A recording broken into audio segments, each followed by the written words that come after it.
Welcome to the 2024 Women's White Collar Defense Association Awards Gala.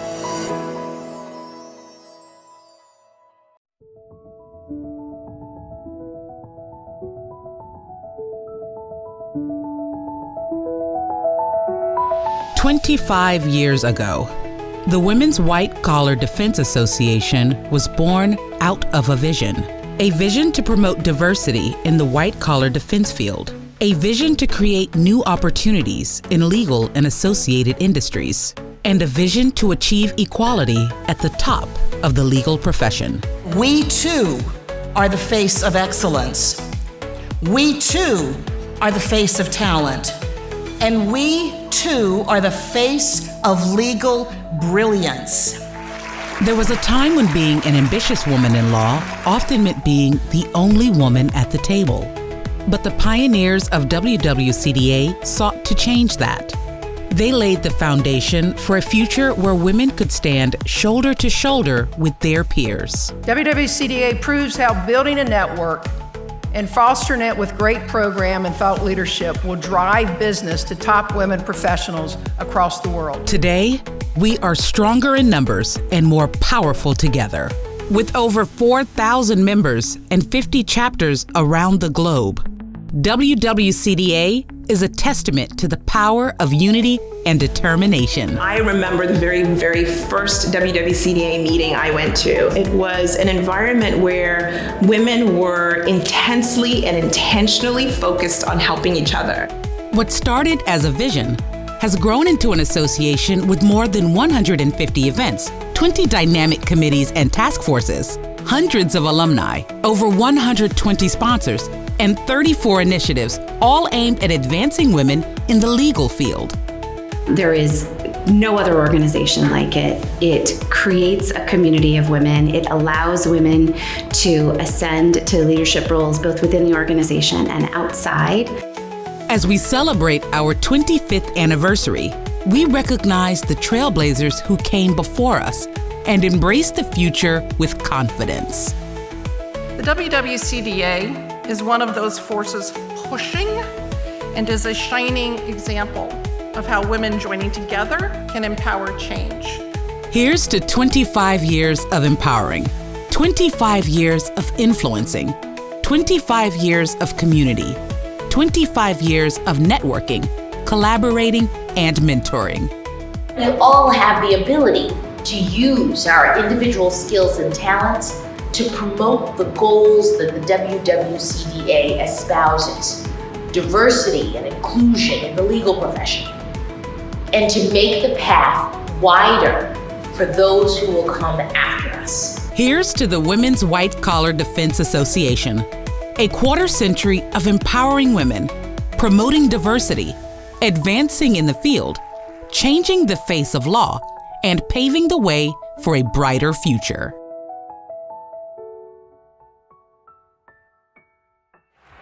All right, are we ready? Yes. So, good evening, and thank you for joining us tonight at the 2024 WWCDA Awards Gala.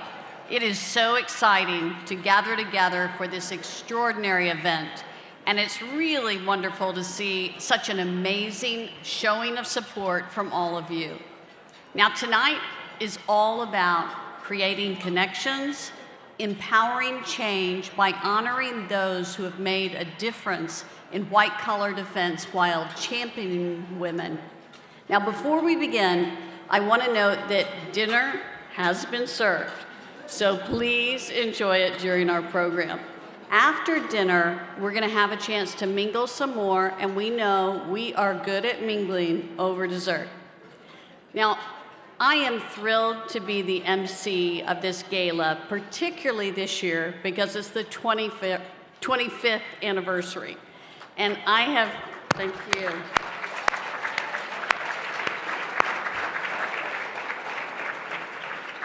And the years add up, but I'm pleased that I've been part of this group since the early days, only leaving when I was in-house briefly.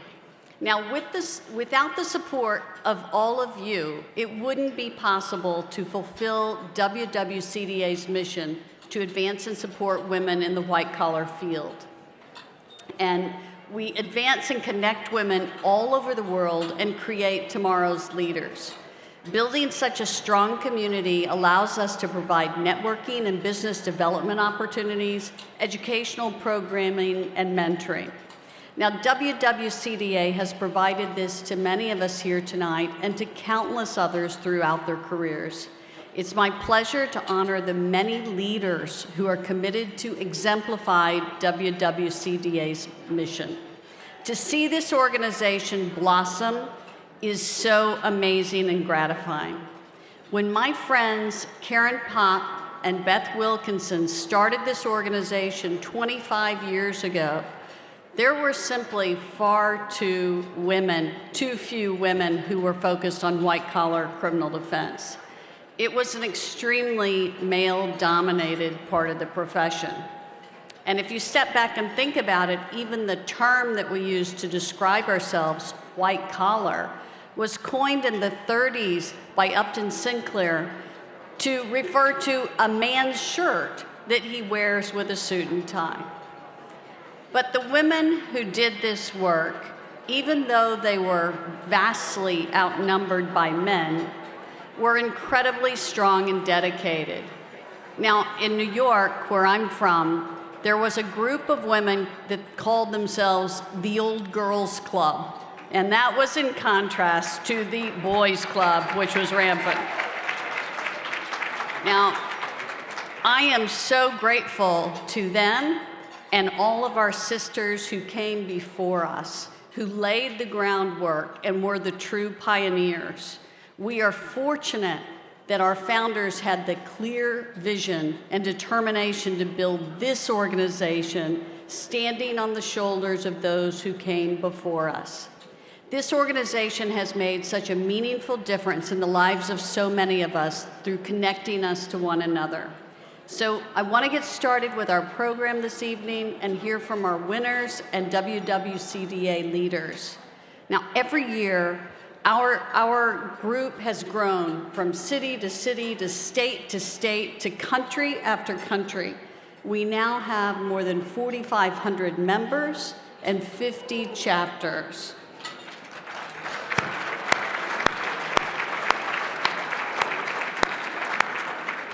Now, how wonderful that we are here tonight celebrating 25 years of connection, community, and change.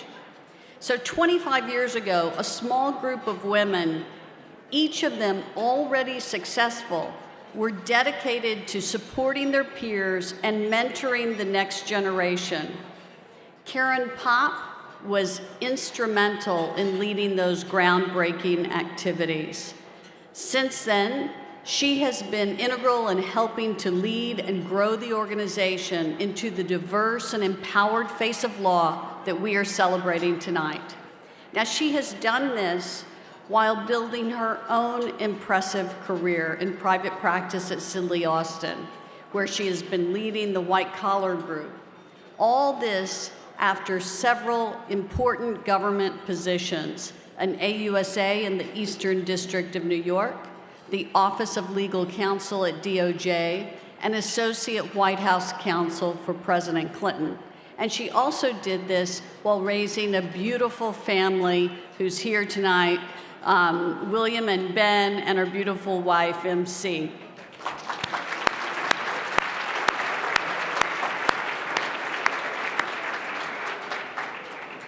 Now, just a bit of background about my relationship with Karen. We go way back, I hate to say to the late 80s, some of you weren't born then, when we were associates together at Sullivan and Cromwell. Now, I came from Texas, and I was a little concerned, thank you, a little concerned that I wouldn't fit in at a Wall Street firm. That firm only had 2 women litigation partners at the time. But when I arrived, I met Karen, another Southerner, and we became instant friends. But unlike me, Karen had no apparent concern about fitting in. Even back then, Karen was always her true, authentic self.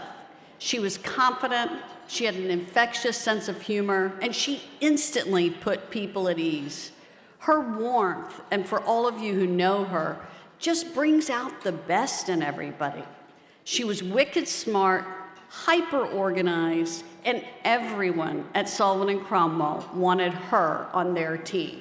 So even as a mid-level associate, she had made her mark. She was tapped to run the summer program. She was clearly on a partnership track until she decided to leave for the U.S. Attorney's Office in the Eastern District of New York.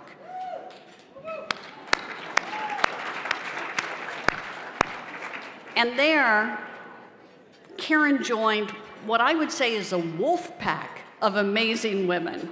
These women were early in their careers, women like Attorney General Loretta Lynch, Judge Valerie Caproni, who we will recognize later tonight, Judge Beryl Howe, whom we've recognized, Leslie Caldwell, and co-founder Beth Wilkinson, among many others, and I could be up here a long time with the list of the women from that office.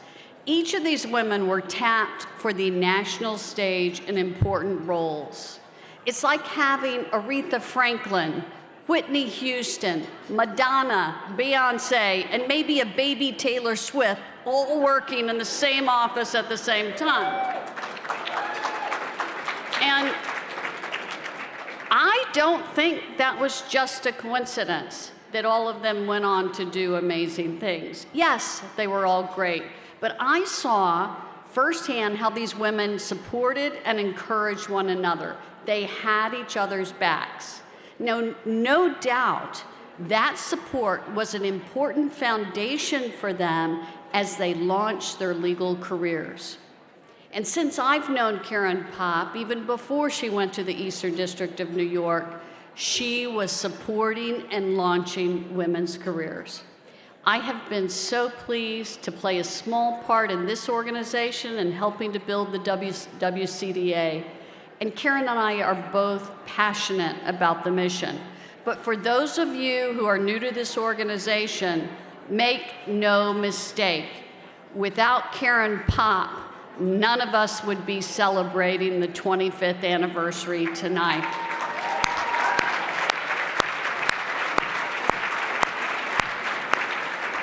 It is her sustained, unwavering vision and commitment to our mission and her passion to this organization which brings us here. I'm personally grateful for not only what Karen has done for this important organization, but for all the friendship that she's given me personally over the years. Ladies and gentlemen, join me in giving it up for our global chair and co-founder, Karen Popp. Clap along if you feel like a room without a roof. Clap along if you feel like happiness is the truth. Because I'm happy. Clap along if you know what happiness is to you. Because I'm happy. Clap along if you feel like that's what you want to do. Wow. Thank you very much, Karen, for those really wonderful, wonderfully warm remarks. Can't believe it's been 37 years since we met. Yes, it's been 37 years. She and I have a lot of stories on each other. Just join us for the dessert mingle and the drinks at the bar afterwards, and you'll hear some of them. But on trial in Boston for an entire year. And lots of social activities and lots of fun at S&C. I look out in this room tonight, and I see so many faces that have joined us along the way. And there's a lot of people here tonight that really were there very in the early days, and we're going to be talking about that a little bit later. But I want to take a moment to make sure that we all understand who Karen Seymour is and the role that she's played in the white-collar field and women in the white-collar field. Karen, your career inspires all of us. You're currently a partner at I sometimes say I'm a partner at Sullivan Cromwell, so that I deserve to do that time. You're currently a partner at Sullivan Cromwell, serving on the management committee. You have had an unbelievable career in government in the Southern District of New York. You actually, when Sam went first, then you left S&C, and it really helped inspire me to think about doing that, and as well as other things that had inspired me to do this. You did go to the Southern District, I did go to the Eastern District, but we have always stayed close. And then in the U.S. Attorney's Office, you did all these unbelievable things, first as a line attorney, then in your various leadership roles, including prosecuting high-profile cases, including Martha Stewart. By the way, my sons are really impressed by that one. You served as General Counsel, EVP at Goldman Sachs. You served on their management committee. And then you returned to S&C, where you're now doing unbelievable things. And every time you've been in and out of private practice, you've always done unbelievable work and always on that short list. And that's actually what we are trying to do at WWCDA, is to make sure all the women are on those short lists, that they're sitting in the first chair, that they are doing the very same thing that our male colleagues are doing. And I can't thank all of the male colleagues who are here tonight that I know are helping to make sure that happens.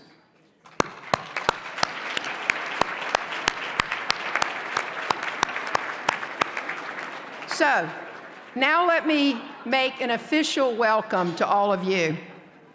I want to talk about what we're going to do this evening. We've got a great evening in store of celebrating the men, the women, the groups, the organizations that really have done a phenomenal job in helping champion women in this practice. We have a lot to celebrate.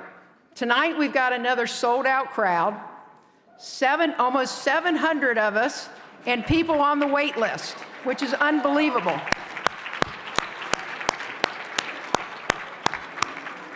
Now we are celebrating, this is the culmination right now this evening, is the culmination of an entire year of celebrating our 25th anniversary. And boy, do we have a lot to celebrate. We have a lot to be grateful for. But boy, has those 25 years gone fast. We've got, in this room, we've got people from all over the world sitting in this room to come to this event. We've got 50 chapters around the world. We've got more than 4,500 women, and we've got a dozen chapters in the pipeline, including, and I said this last year, and I really want to do this, we've got a group of women in the Ukraine that really want to launch a chapter in the Ukraine.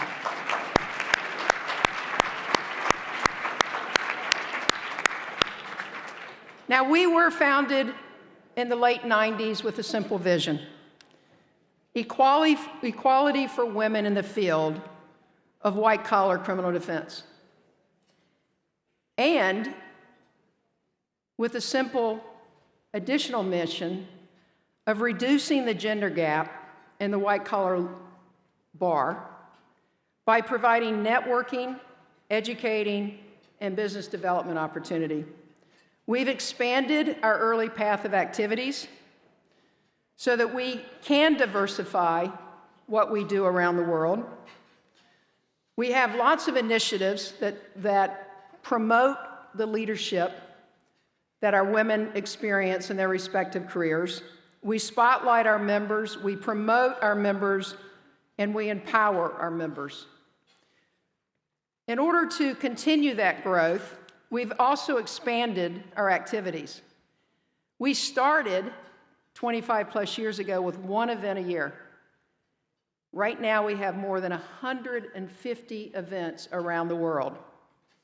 And those events, we welcome men and women, and we encourage our clients to come to a lot of those events. I mean, tonight we're honoring GE. What an unbelievable, storied career.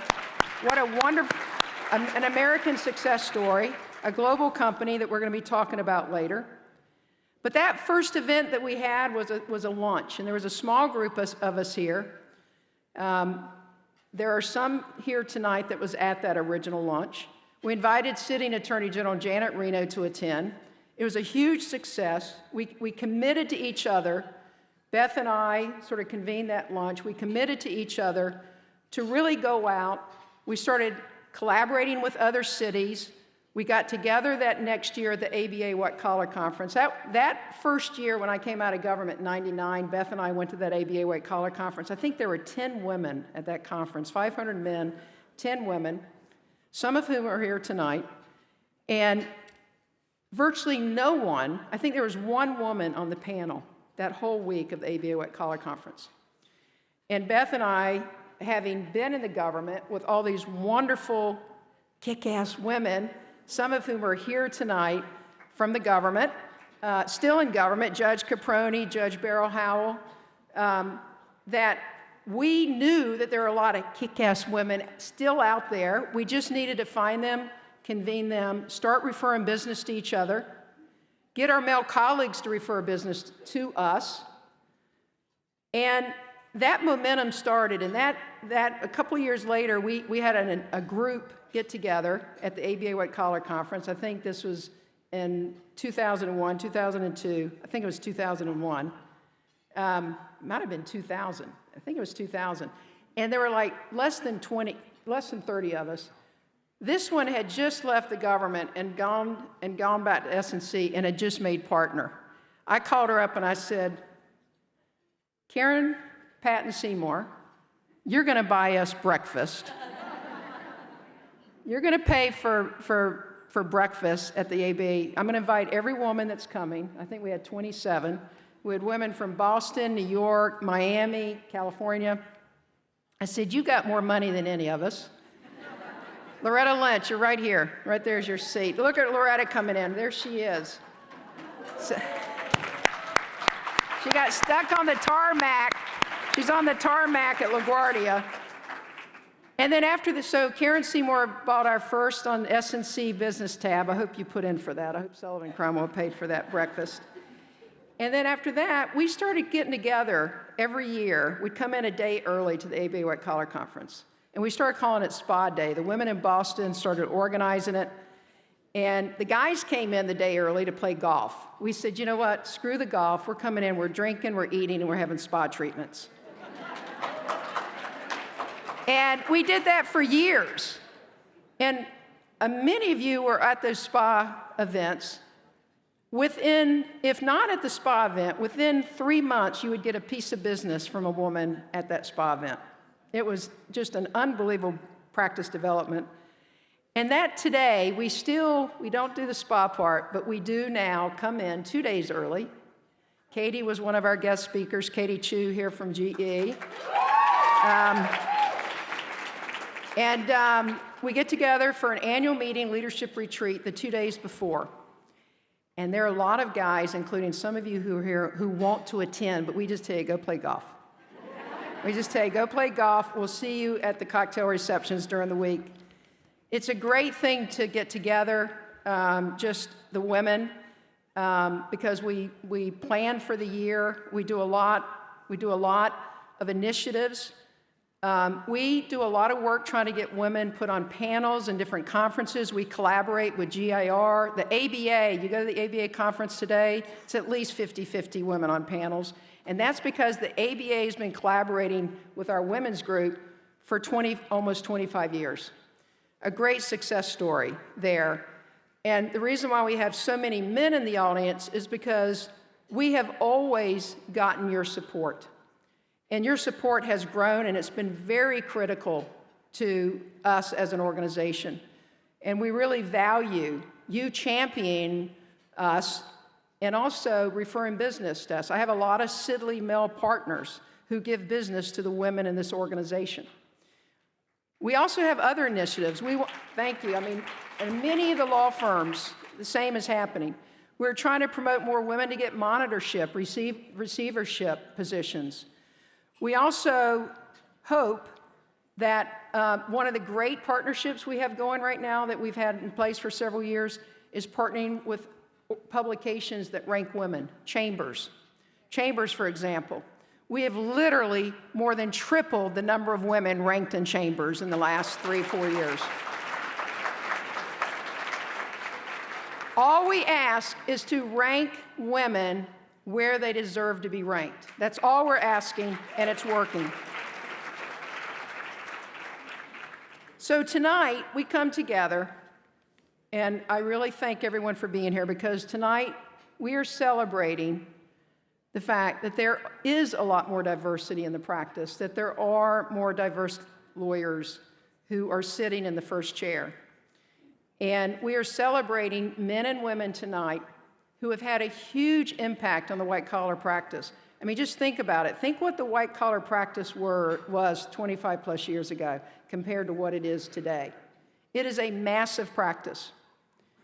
And so the people and the groups we're honoring tonight, the people we've honored before, the people we're going to be honoring in the future, are those men and women who have had a huge impact in this practice while at the same time champion women.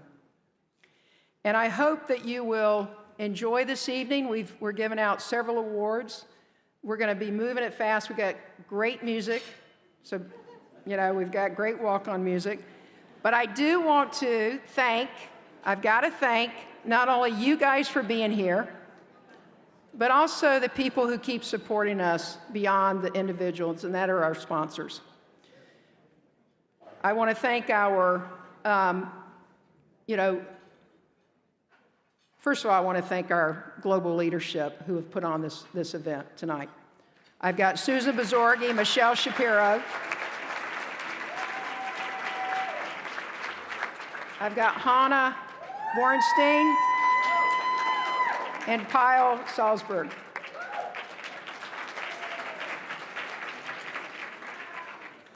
And then we can't do what we do without our sponsors, because we do not charge dues to belong to WWCDA.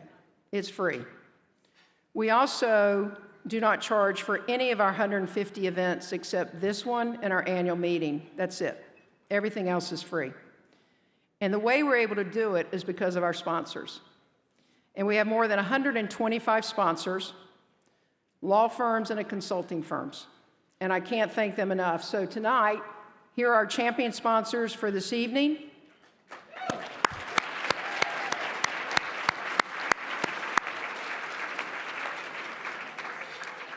We also have our Diamond and Platinum annual sponsors.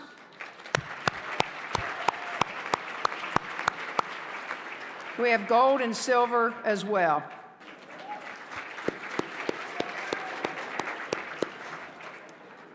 So I am, these slides say it all of the support that we have for this organization, for this mission, and why we are so successful. And all of you in this room play a key role, and we can't thank you enough for that. And also for all of these law firms and consulting firms that are supporting us. So this evening, enjoy yourself, and cannot wait to celebrate everyone who's here, who we're going to be honoring this evening. From the beginning, we had the support of so many of you, men and women, and we can't do it without you, and we thank you again for that. So now, let's get on with the show. Karen?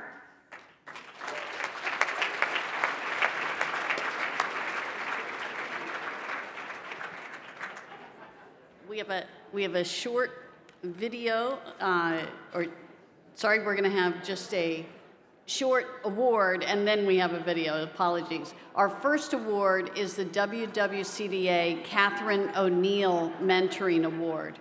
Now, before we introduce the winner, we're going to have a video followed by some additional remarks. So let's tee up that video. Thank you.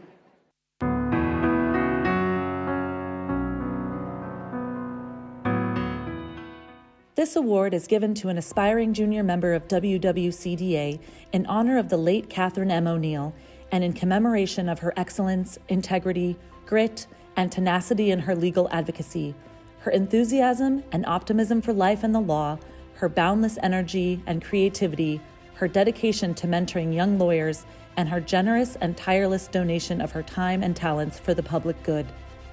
This award honors the memory of our amazing partner, Kathy O'Neill, who tragically passed away following a valiant fight against pancreatic cancer while working as a full-time partner. The mentoring part of the award is what Kathy would want the world to focus on.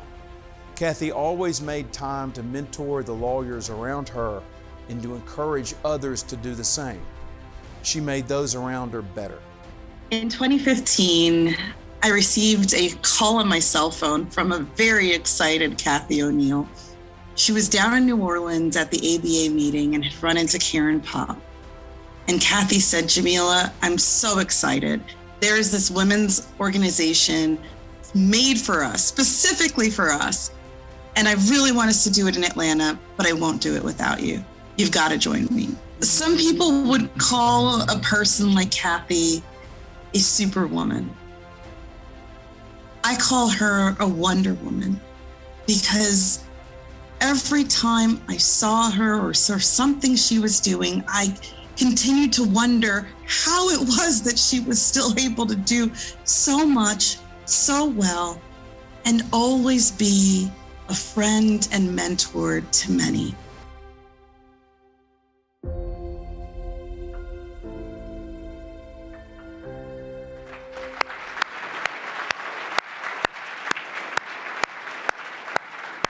What a great video, and thanks to those who assembled it for us. It really does capture the essence of what made Kathy so very special.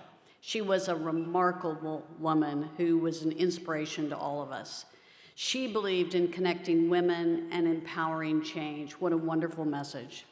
So thank you, WWCDA, and to Karen Pop for her leadership in establishing an award in honor of King and Spalding's former law partner to be given to a junior member of the WWCDA. Now, this is phenomenal. Just as Karen was talking about the support, King and Spalding, just dozens of the partners, originally funded the award for 10 years. Now, in fact, King and Spalding's Special Matters and Government's Investigation Team, which is what Kathy was a part of, they pledged to continue funding the award for many years beyond the 10.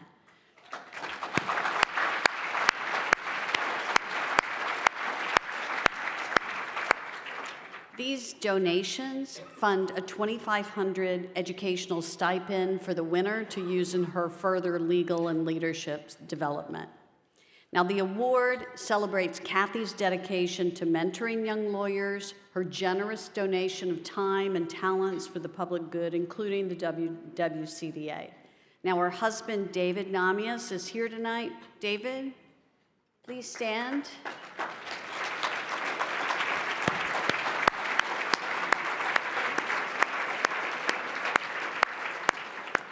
Dave is a partner at Jones Day, and he has been incredibly supportive over the years. We're so glad that you're here with us, Dave. Now, this award is given to an active junior WWCDA member who displays the potential to be a future leader in this organization and is a rising star in the bar while embodying the spirit and characteristics that made Kathy such a successful lawyer, a beloved colleague, and a leader of WWCDA.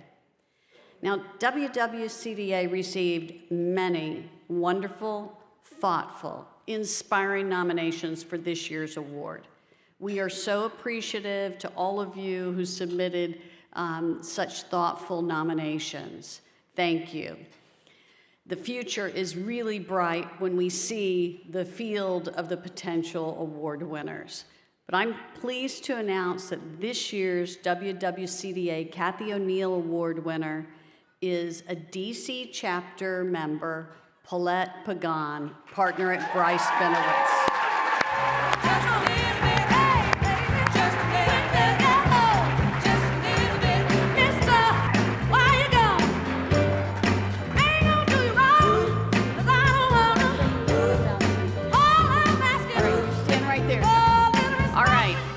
I'm not done with Paulette yet because you haven't heard about just how amazing she is.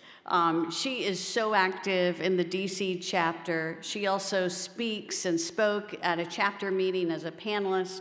She is highly regarded, in high esteem by her colleagues, both junior and senior, and like Kathy, who also was beloved and deeply respected.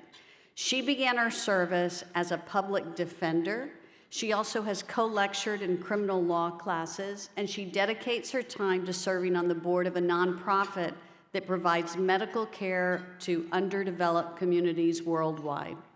Paulette, thank you for your commitment to public service in our communities. She has been named also one of the National Trial Lawyers 40 Under 40, a top lawyer in DC, and a 2024 Rising Star honoree by Super Lawyers.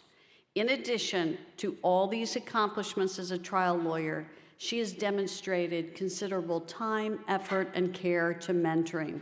And this is what Kathy was so passionate about. We're honored to see Kathy's passions continue to thrive and flourish through women like Paulette.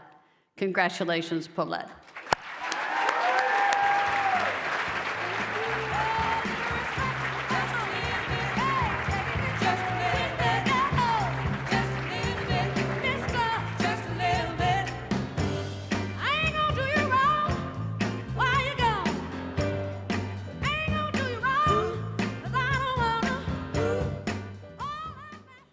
Good evening. Thank you so much. First and foremost, let me say how truly honored I am to be receiving the Catherine M. O'Neill Mentoring Award tonight. To be recognized in the name of someone whose career exemplified excellence, grit, and generosity is truly humbling. I'm incredibly grateful to the WWCDA, King and Spalding, Price Benowitz, and all of you here tonight for this extraordinary moment. Now, when I began my career, I was a public defender with a felony caseload of about 150 cases, and I was ready to get into the courtroom the minute I stepped in there. My mission was clear: to stand up for those who could not stand up for themselves and to hold the government to its burden. I never imagined, yeah, right? Oh yeah. I never imagined that in those early years and the early days, it would lead me here to be standing in front of such an inspiring group of trailblazers. So thank you so much. My path hasn't been traditional. I'm a first-generation Latina lawyer. My family, yeah. My family left their island for opportunities that generations before them could have never imagined. I'm a daughter of an educator and a single mother who instilled in my sister and me that no matter what happens in life, your education is the one thing that no one could ever take away from us. Like many first gens, I've often felt caught between two worlds, not quite all American, but also not quite all homeland. And like many of us share, it's a delicate balance. Sometimes our English is not quite perfect, and sometimes our Spanish can stumble too. Case in point, it wasn't until I was well into college that I learned Chick-fil-A was actually not pronounced Chick-a-filla. So that was one. Or take, for example, the realization that Spanish can vary greatly depending on which country you're from. I once had a client tell me he wanted to pay his legal fees ahorita, and naturally I understood that to mean later, but he was actually trying to tell me right now, and we both just stood there for a really long time looking at each other very confused. Those experiences and my upbringing taught me resilience, but they also taught me that belonging is not about perfection. Instead, it's about connection. I learned the power of connection really early on in my career as a public defender.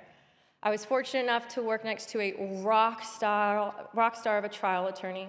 She was brilliant, she was fearless, she could pull case law just out of the top of her head. You know those lawyers, you're just like, I want to be one of you. I shadowed her every move, I sat in every hearing, every call, every jail visit.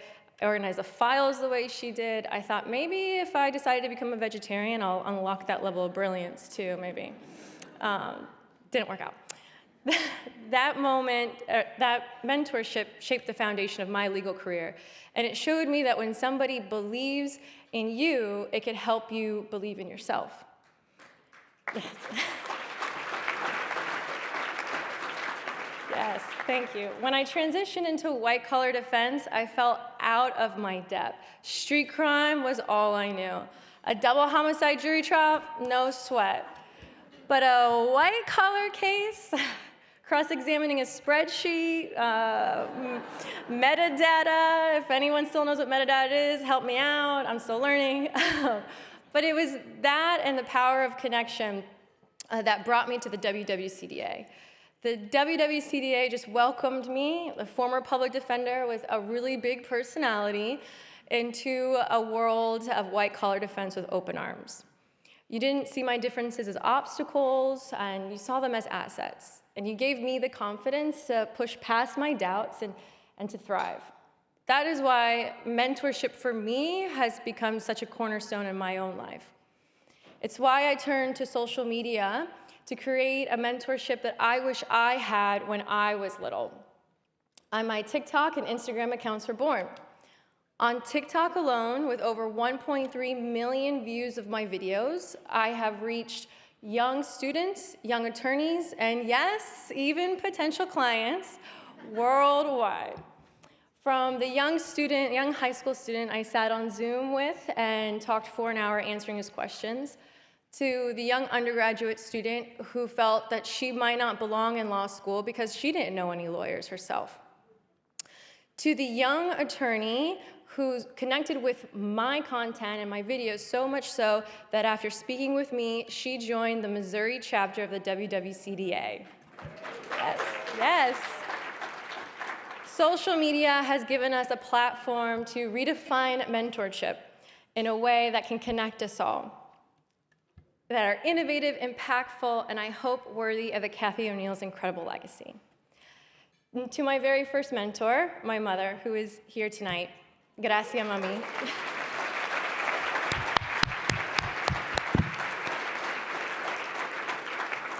You left your island, your language, and your family to give my sister and I opportunities that we could have never imagined.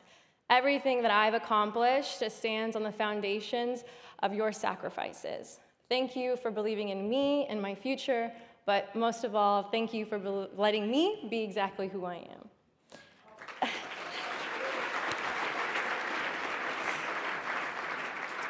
In closing, I want to honor Kathy O'Neill's legacy by paying it forward, by lifting up the next generation and fostering inclusivity, and proving that as she did, no dream is out of reach. Thank you for this incredible honor. Congratulations, WWCDA, on 25 years of excellence. And together, let's continue changing the face of law one woman at a time.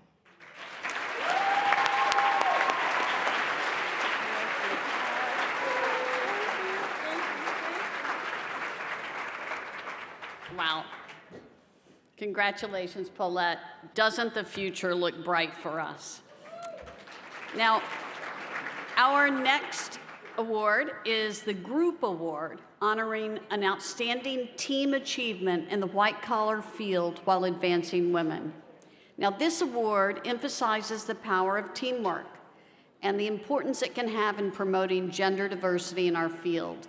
The winning team can be comprised of lawyers or other professionals of any gender who have collaborated on a project or projects that have an impact in the white-collar field while promoting and highlighting women. It is my privilege to present this year's recipient of the 2024 WWCDA Group Award to GE.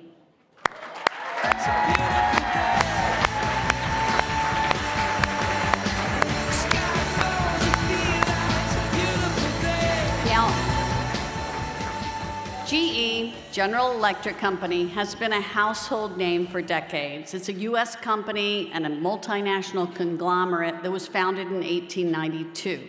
It has several divisions, including aerospace and energy. And about 20 years ago, GE hired my friend, Katie Chu.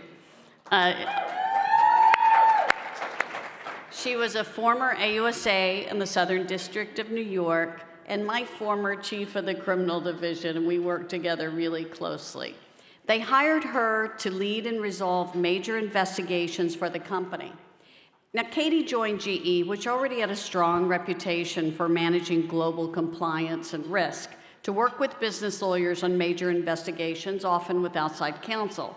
But over time, what is so interesting, what Katie did, is she envisioned a different way to go about this task in-house. She addressed issues of efficiency, quality, and cost in these often very far-reaching, unwieldy global investigation. And so her proposal was to create an exceptional internal team with deep investigative experience, business acumen, keen local cultural familiarity, and broad language skills. So that team within GE would conduct significant investigations directly, and it would ensure that remediation of any gaps were uncovered, and it also led appearances in front of enforcement agencies directly where possible. Now, this was a first. No major multinational company had attempted this before, and her pioneering efforts raised the bar at GE and set a standard for other companies, and it also garnered wide respect in enforcement circles. So in moving forward with this vision, she was deliberate in hiring talent. But the talent she hired was diverse, and there were women. She knew she was a role model, especially for women, and she hired across the globe from business legal teams, M&A, compliance, finance, federal law enforcement, white-collar defense, litigation, and other functions. But women and minorities applied, inspired by her example, and they comprised a majority of her extended team. Some of the people that she hired, and I think this is just so amazing, did not have deep investigative experience, but they were smart and they were committed to learning. And Katie was committed to developing them, and she did. That's how she built such a diverse team at GE. The excellence of GE's global investigations function continues today in the successor GE public companies that are with us. Katie recently retired, but members of her team have joined these GE businesses to continue her important legacy. Uma Amamalai at GE Vernova, and Jaime Reich at GE Aerospace, respectively. Chief Investigations Counsel at their now separate companies continue this mark of excellence. Their teams continue to bring credibility when they appear in front of law enforcement agencies. They engage in thoughtful discussions about facts, risk, and they advocate profoundly for their businesses, just as Katie did. These teams' assessments of risk are highly valued throughout the companies, and they work with business leaders throughout the company in legal, compliance, risk, finance, HR, and elsewhere. They deserve our recognition and congratulations. Please join me in welcoming to the stage Rachel Gonzalez, the General Counsel and Corporate Secretary at GE Vernova, and Jake Phillips, Senior Vice President, General Counsel and Secretary of GE Aerospace.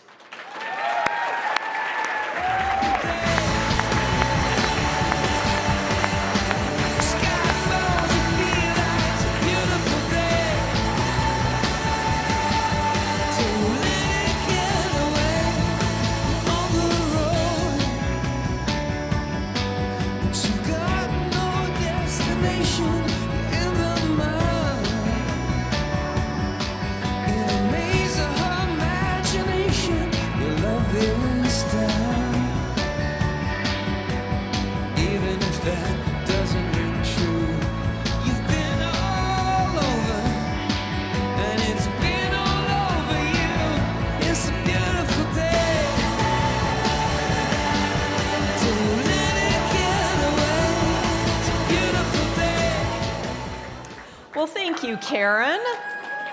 Appreciate it. And we're good at following directions, so when U2 plays, I mean, Jake and I just run, we start. I'm humbled to follow such a glowing introduction of our teams, and Jake, on behalf of the GE Aerospace team, and I, on behalf of GE Vernova, would like to thank the Women's White Collar Defense Association for this honor and this privilege. We are thrilled to celebrate this historic milestone, anniversary of the WWCDA. And I am thrilled, and we are thrilled to recognize Katie Chu for her achievements. And also Mike Holston, who had the good sense to hire Katie and to promote her. So first, I'd like to briefly touch on our legacy and our inspiration before handing it over to Jake to complete our collective gratitude to the WWCDA. It's said that integrity is a choice between what is convenient and what is right. So here's the news flash. There is nothing convenient about investigations and white-collar defense work. Like nothing. But the reality is that we have to be prepared for that inconvenience and to ensure that we respond to and resolve matters with the highest integrity and quality. And that requires courage and resilience, belief and daring to build excellence and integrity in a team and in an organization. So fighting for and achieving that diversity of talent and a balance of expertise and common sense, those things collectively will amplify business value and reputation exponentially. And it turns out that expertise in this field is frequently won by struggle, and common sense is learned because it's not so common. Katie, you have exemplified that balance of expertise on the one hand and common sense on the other hand, and we thank you for your GE legacy that we are building on today. You have led so that way we could join you and continue that commitment to excellence. So thank you to you, Katie. Thank you, Uma Animalai, and your global investigations team at GE Vernova. The energy that you bring to work empowers us to address some of the biggest risks that our company faces and to achieve incredible results with extraordinary quality, efficiency, with credibility, and with trust. And that's vital to protect our company and to drive our mission to electrify and decarbonize the world. The WWCDA started as a small collective 25 years ago to fight for something they cared about and to embrace the inconvenience of integrity. So their inspiring work connects and advances a more diverse and inclusive future in the white-collar field, and it inspires others to join in. So we at GE Vernova are proud and we're honored to join you on this journey and to bust open some new doors with diverse talent, bringing expertise and common sense to the table, along with that highly inconvenient but so precious thing, integrity. And I know our colleagues at GE Aerospace value that inconvenience of integrity as much as we do. So with that, I'm going to invite Jake to share his observations. Thank you.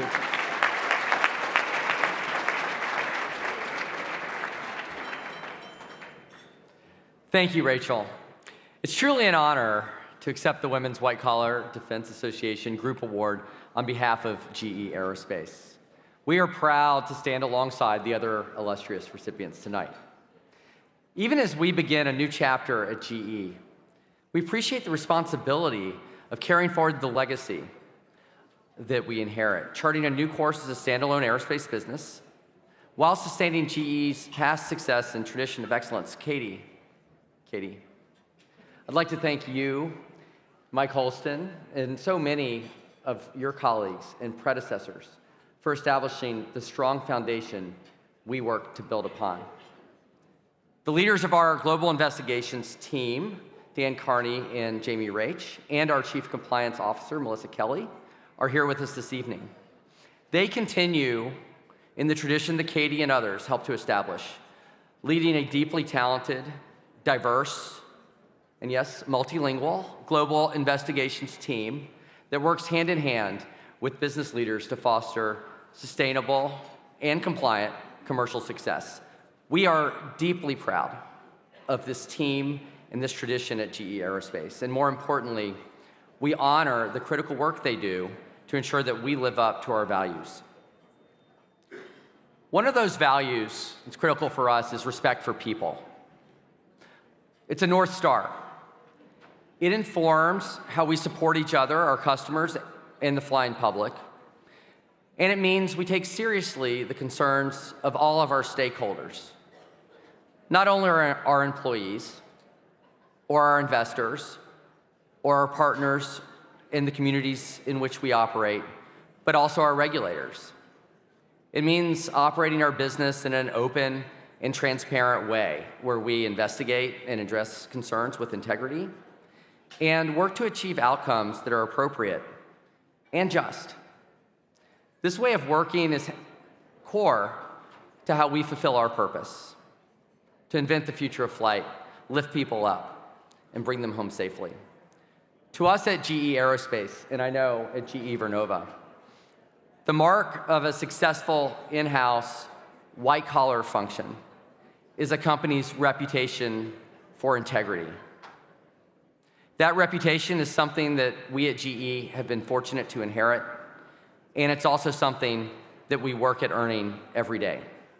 So I'm deeply proud to accept this group award humbly in recognition of the many fine GE lawyers who have built that tradition, and with a commitment to continue their legacy of integrity as we move forward. To the WWCDA, thank you. Thank you.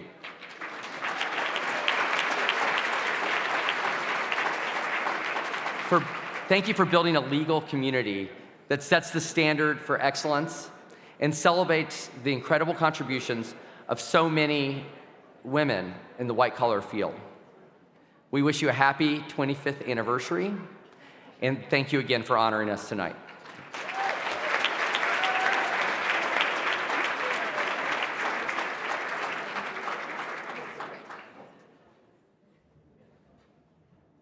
Please welcome to the stage, Pyle Salzberg.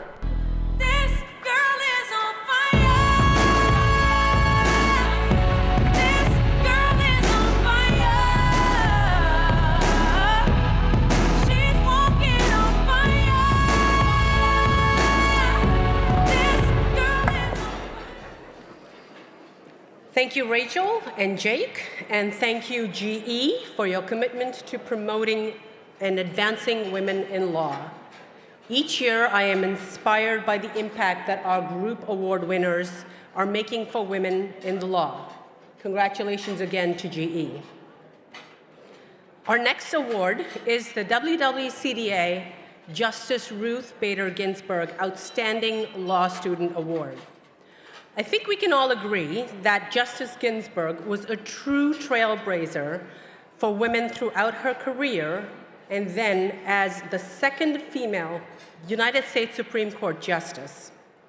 Following her passing, WWCDA wanted to honor her legacy by creating an award in her name. Let's all take a look at a video tribute to the late Justice and more about the award that we have in her honor.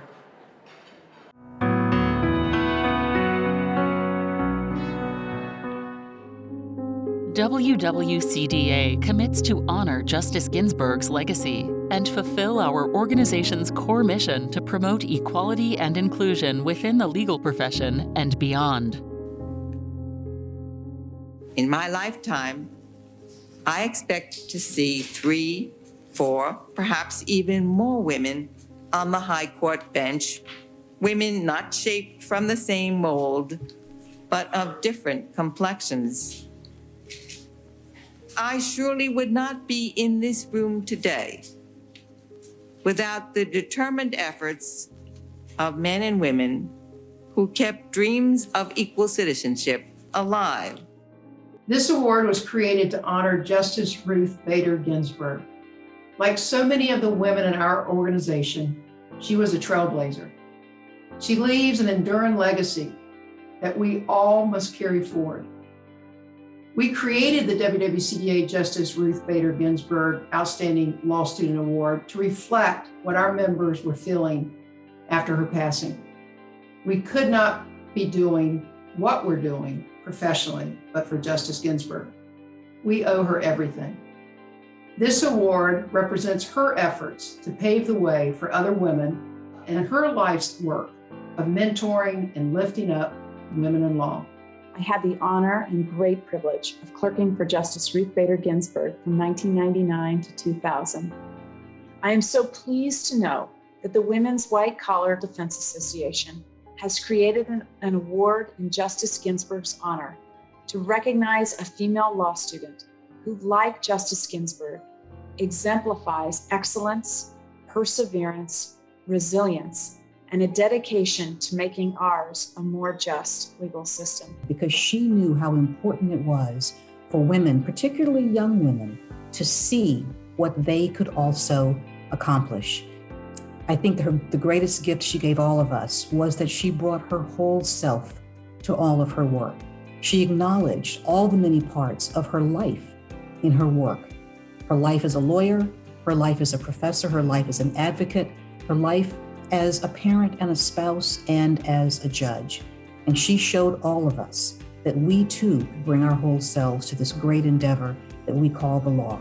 And for that, I will always be grateful to Ruth Bader Ginsburg.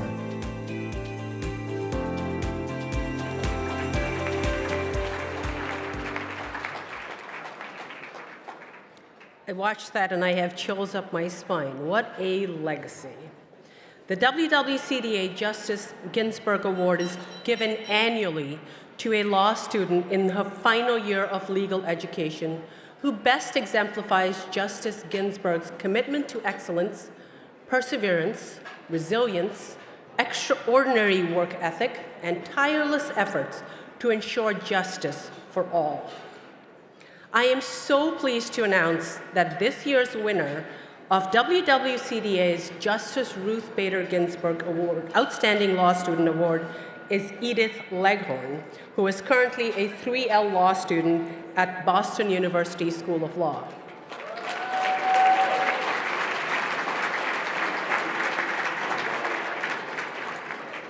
It is a pleasure to be here as a member of WWCDA to honor tomorrow's leaders. This award celebrates the Justice's commitment to helping those who came after her to surmount similar obstacles in their own endeavors, to participate in the legal process, and increase access to justice for all. The WWCDA Justice Ginsburg Award is accompanied by a member-led mentoring circle for the winner after she graduates. I am so excited that our winner will get to benefit from such mentoring from powerhouse women in the practice. I have to tell you this, it's not on my notes, but this last couple months ago, I put together the mentor circle for our 2 years ago winner, and I sent out one email to the WWCDA listserv. I will tell you in 5 minutes, I had over 24 women respond to me wanting to mentor our young leaders. So I'm so excited that Edith will have that type of mentorship. Edith clearly is a brilliant student and an exemplary human being. This year, we received a record number of nominations from top law schools in North America. Edie's nomination stood out in every category that we evaluated. Her story is not only one of perseverance, but of charting her own path while being true to her desire to serve the underserved communities in Alaska, and one that is bolstered by strong female influences in her life. As the winner of this year's WWCDA Justice Ginsburg Award, that strong female influence will continue in her career through her circle of mentors after she graduates law school. Edith, your circle of women mentors will help you get to your feet firmly planted in the practice, connect you to others who have walked the path before you, and help you realize that you belong right here with us. WWCDA is all about women helping women, and we are ready to help you on your path to being a phenomenal lawyer. It is my honor today to present the 2024 WWCDA Justice Ruth Bader Ginsburg Outstanding Law Student Award to Edith Leghorn of Boston University. I'm so sick of running as fast as I can, wondering if I'd get there quicker if I was a man. And I'm so sick of them coming at me again, 'cause if I was a man, then I'd be the man, I'd be the man, I'd be the man. They say I hustled, put in the work. They wouldn't shake their heads and question how much of this I deserve. What I was wearing. Thank you so much to PILE, to the leadership of the Women's White Collar Defense Association, and to the entire organization. I am beyond humbled by this award and to be standing in your company. In addition to being humbled, I admit to being a little surprised. 4 years ago at this time, I would have been at my job with the Forest Service in rural Alaska, standing somewhere in the middle of the Tongass National Forest, miles away from cell and internet service, chainsaw in hand, rain gear soaked through, spruce needles in my hair. The thought of law school had not yet crossed my mind. I think to many people, myself included, my life with the Forest Service and my choice to go to law school seemed in tension, like there was no through line between a person who would work long stints in the Alaska backcountry, falling trees, working amidst bears, camping in the rain, and a person who wanted to advocate for the legal rights of others in a courtroom setting. It was only in preparing these remarks that I came to see how the path from wilderness ranger to aspiring attorney was perhaps a coherent one after all. How a life and career in the woods, taking care of others in challenging environments, prepared me for one in the legal profession. Often, as the leader on a trip in the wilderness, my job was to get a scientist or an archaeologist or a community partner to a remote location somewhere in the wilderness. Our destination often required travel by boat, bush plane, kayak, and foot, and our destination was often one to which there was no pre-existing trail. When I left small-town Alaska for law school, conversations about harvesting local foods, boat troubles, and the weather were overtaken by talk of resumes, networks, grades, and salaries. Amidst all the encouragement to self-promote, I sometimes felt adrift. I had left Alaska for law school only on the assurance, to myself and to others, that I would be back to serve my community. At first, I struggled to articulate this ambition to professors and peers. When challenged to consider other options that perhaps had more prestige, I settled on saying something like, I guess I have more modest ambitions. But I've come to realize that there is actually nothing modest about forging your own path, about rejecting societal or professional pressures to conform. My aunt spent 3 decades as a cloistered nun in England. For years, there were many people, myself included, who did not understand this decision. Why had this nurse from New York City, who had spent her off hours providing food, medical care, and companionship to the unhoused, make such a drastic life change? It was only when my aunt came back to the States this past year that I truly learned the extent of her selflessness and that her profound impact on society continued from within the confines of the convent. In particular, as someone with an interest in public defense, I was especially moved to learn of the numerous friendships she had developed with prisoners on death row, of the solace and friendship she had provided day in and day out to societies condemned and forgotten. Throughout my time in law school, my aunt's unconventional path has been a reminder that sometimes we find our place in society only by deviating from its expectations of us. Ruth Bader Ginsburg, my aunt, and the many women in this room are testaments to what can be achieved when individuals are not afraid to cast off societal prescriptions and blaze their own trail.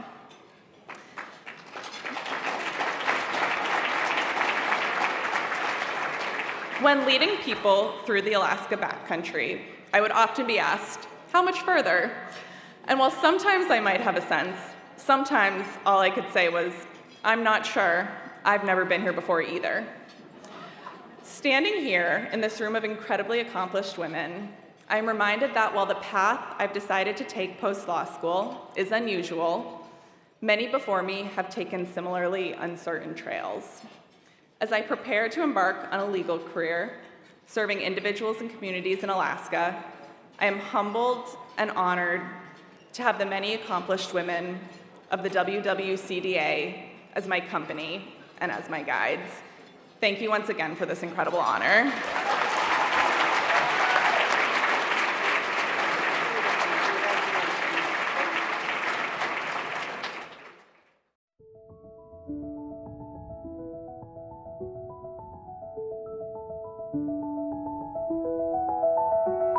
"25 years ago, the Women's White Collar Defense Association was born out of a vision to promote diversity in the white-collar defense field, a vision to create new opportunities in legal and associated industries, and a vision to achieve equality at the top of the legal profession. We too are the face of excellence. We too are the face of talent. And we too are the face of legal brilliance." There was a time when being an ambitious woman in law often meant being the only woman at the table. But the pioneers of WWCDA sought to change that. They laid the foundation for a future where women could stand shoulder to shoulder with their peers. WWCDA proves how building a network and fostering it with great program and thought leadership will drive business to top women professionals across the world. Today, we are stronger in numbers and more powerful together. With over 4,000 members and 50 chapters around the globe, WWCDA is a testament to the power of unity and determination. I remember the very, very first WWCDA meeting I went to. It was an environment where women were intensely and intentionally focused on helping each other. What started as a vision has grown into an association with more than 150 events, 20 dynamic committees and task forces, hundreds of alumni, over 120 sponsors, and 34 initiatives, all aimed at advancing women in the legal field. There is no other organization like it. It creates a community of women. It allows women to ascend to leadership roles both within the organization and outside. As we celebrate our 25th anniversary, we recognize the trailblazers who came before us and embrace the future with confidence.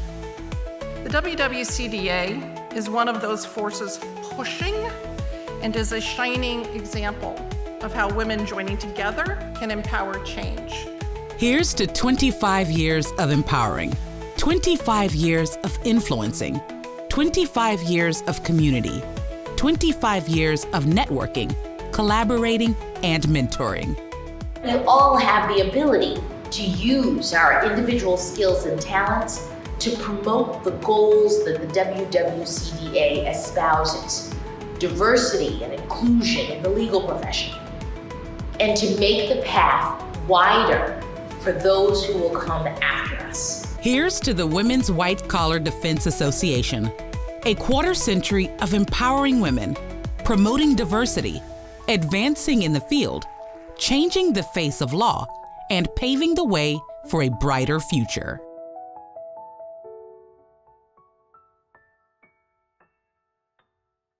Please welcome to the stage Hannah Bornstein.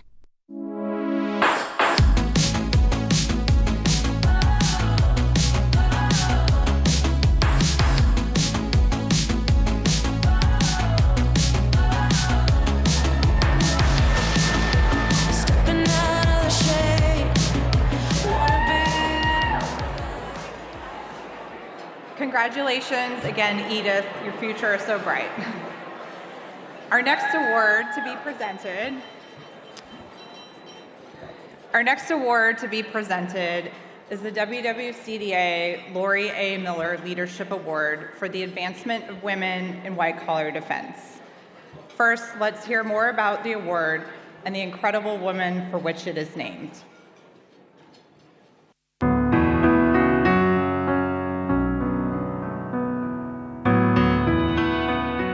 This award was created in memory of Lori A. Miller, a groundbreaking leader and brilliant practitioner in the white-collar defense and government investigations field, who was unyielding in her advocacy of women practitioners around the world. I'm David Centel, known to some as Dave and some as Judge. I'm a judge of the United States Court of Appeals for the District of Columbia Circuit. I met Lori Miller when she was one of a small group of lawyers who came to me with the proposition that we should form an American Inn of Court comprised of lawyers who practice in the defense and prosecution of white-collar crime. I was delighted, as that had been a favorite area of mine as in practice as a prosecuting attorney and as a defense attorney. Anyone who came across Lori recognized her keen intellect, her always sharp command of facts and the law, her strategic acumen, ultimate professionalism, and her sense of humor. But the memories I treasure most are those moments when Lori took the time and had the patience to work with me and bring me along as a young lawyer in the white-collar practice. What she taught me in those moments has had such a significant impact on my career. As one of the few women white-collar defense lawyers practicing in Washington, D.C. in 1999, Lori immediately gave her support when presented with the idea by Karen Popp and Beth Wilkinson to launch a women's white-collar defense group. Karen and Beth had just left the government, and Lori was instrumental in helping them move the concept forward in Washington, D.C. and beyond. She would be so pleased to have an award in her honor given by an organization where she was one of the original members, and which is made up of women who are committed to helping each other and paving the way and mentoring those coming up next. I can think of no better way to honor Lori's contributions to the advancement of women in the white-collar bar than to name this award after her. I know I sit where I sit because of the trail Lori blazed for me and for so many others.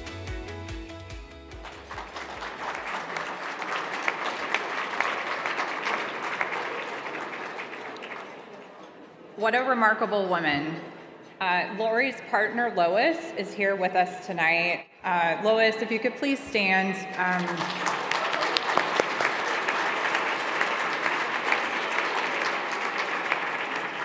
We appreciate you being here tonight, and we're honored to have you join us. Thank you. This is such an important award, and I'm honored to announce that this year's Miller Award is awarded to two exemplary members of the WWCDA, Wendy Wysong and Janelle O'Cleary.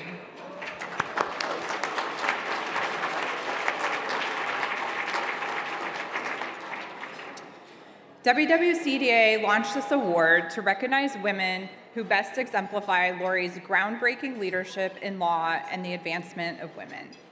With Lori's help, WWCDA was founded 25 years ago with the goals of promoting diversity in the legal profession, showcasing women in this practice, and offering opportunities for us to get to know each other and to learn from each other.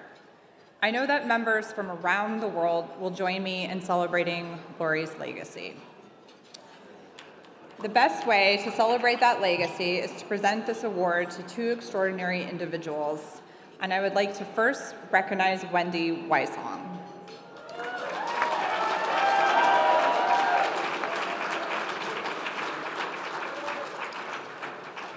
WWCDA's growth, both nationally and globally, would not have happened without Wendy. Wendy was an early member of the WWCDA in Washington, and as Wendy's practice took her overseas to Hong Kong, Wendy made sure that her commitment to WWCDA's growth and success would continue, and Wendy was instrumental in establishing WWCDA's presence in Asia. Wendy is a partner at Steptoe and is based in Hong Kong and Washington, D.C. Wendy's practice focuses on regulatory compliance and white-collar defense of international laws, including the export administration regulations, U.S. sanction laws, and regulations administered by OFAC, the International Traffic in Arms Regulation, U.S. anti-boycott laws, and the FCPA. Wendy is the managing partner of Steptoe's Hong Kong office and global co-leader of Steptoe's Investigations and White Collar Defense Practice Group. Woo! Wendy is also recognized by Chambers as a Band 1 practitioner in Chambers' Asia, Pacific, and Global Guides. Wendy is a former Assistant U.S. Attorney in Washington and former Deputy Assistant Secretary for Export Enforcement in the Department of Commerce's Bureau of Industry and Security. In addition to all of that, Wendy also holds many roles within the WWCDA, including serving as WWCDA's Vice Chair of Asia Pacific, WWCDA Hong Kong Chapter Leader. She's a member of WWCDA's Monitor and Receiving Committee, and is a member of WWCDA's Diversity Committee. Wendy, we cannot express enough gratitude for the tireless work and dedication you have given to WWCDA for so many years. Not only have you been an integral part of WWCDA's growth and excellence, you have achieved the highest levels of client service, accolades, and professional achievement. Your service and achievements are truly inspiring, and it is my great pleasure to present you with the Lori A. Miller Leadership Award for the advancement of women in white-collar defense. Please join me in welcoming Wendy to the stage.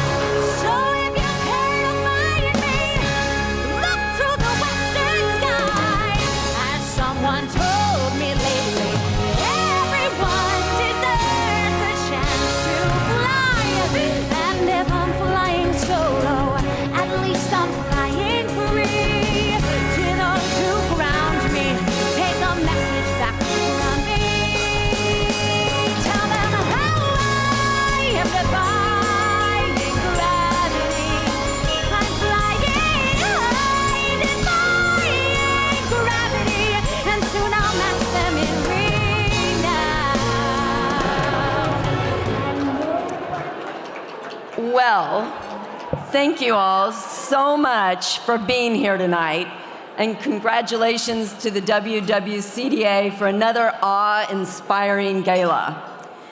You know who would get the biggest kick out of me standing up here, getting this award among the pantheon of other women who have been so recognized? Lori Miller. I mean, after seeing that video, is she not the GOAT? I mean, right? Not surprisingly, I met Lori at the first political rally that I was permitted to go to after being hatched out for 18 years in the government. And it's also not surprising that very early on, Lori decided that she was going to be my sponsor, as I tried to figure out how I was going to navigate private practice. She wasn't going to be my mentor, she was going to be my sponsor. And I'll explain that distinction in a minute because it's important to my story. And I'd been in private practice before at Hogan and Hartson. That tells you how long ago that was by that name. But I was coming in from the government as a partner with no book of business, and at that time, the only female litigation partner in the United States in that firm. Now, Lori's offer meant more than I could ever have known. As I said, she wasn't a mentor, she was a sponsor. Lori put skin in the game.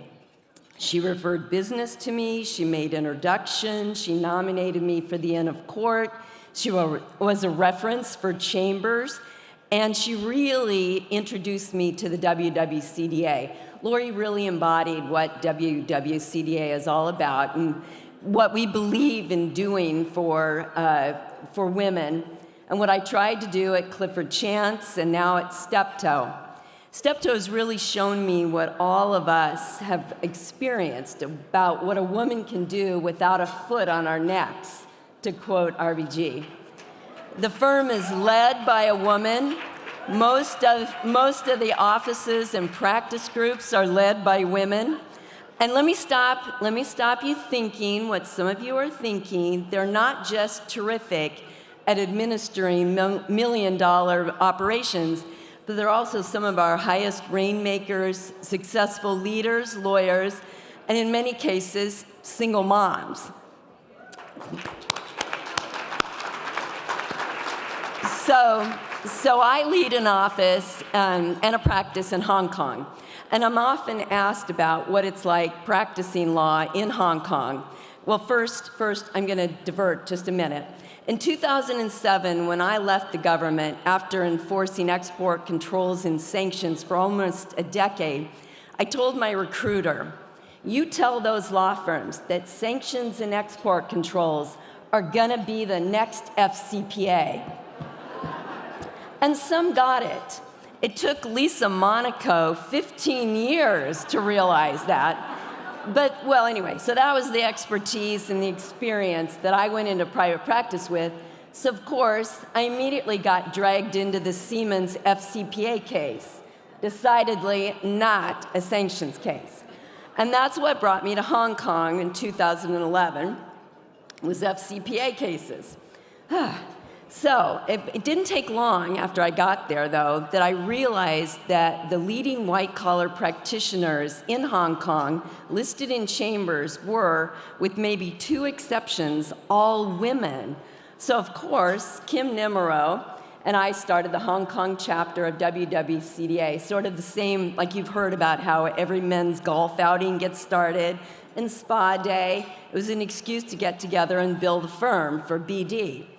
So, anyway, not long after I arrived in Hong Kong, I finally took on one of the biggest export controls and sanctions cases, which made new law, led to an unprecedented settlement, and it scared enough people that I've now really been able to fulfill that prophecy about sanctions and export controls. I was just 10 years too early when I announced it.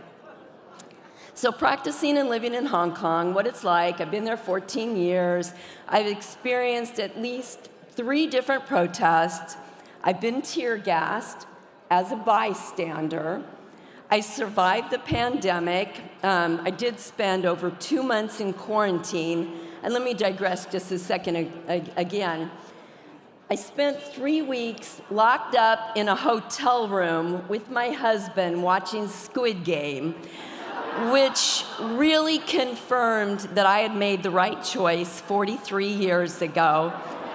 Thank you, Tracy, for your constant support, particularly during our daily Zoom calls with the firm and agreeing to send proof of life photos of him to them. And now, living in Hong Kong, we get to see the impact of geopolitical moves in real time, which is an amazing opportunity, right, for lawyers who are helping their clients navigate these moves, because isn't that what we all do? I'm almost done, I promise. A couple days ago, a friend, let me wrap this up by being inspirational here. A friend of mine sent me a quote by George Bernard Shaw. And I think she was channeling Lori Miller, or he was. It's the story, it's the true joy of our profession. For us, being a force of nature instead of a feverish, selfish, little clod of complaints and grievances, complaining that the world does not devote itself to making you happy. Life belongs to the whole community, and as long as I live, it's my privilege to do for that community what I can. I want to be thoroughly used up when I die, for the harder that I work, the more I live. Life is no brief candle. It's a splendid torch, which we've got hold of for a minute, and we should make it burn as brightly as possible before handing it on to future generations. There really is no greater honor than being recognized by you all, the people who have inspired me. I want to thank my colleagues at Hogan, Department of Justice, Commerce, Clifford Chance, and Steptoe. Thank you so very much.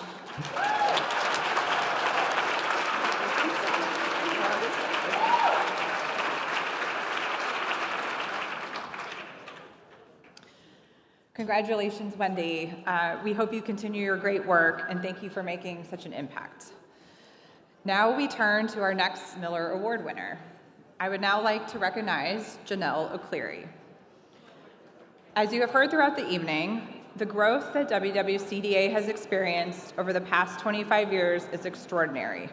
WWCDA is now a global organization, and that worldwide growth would not have happened without Janelle O'Cleary.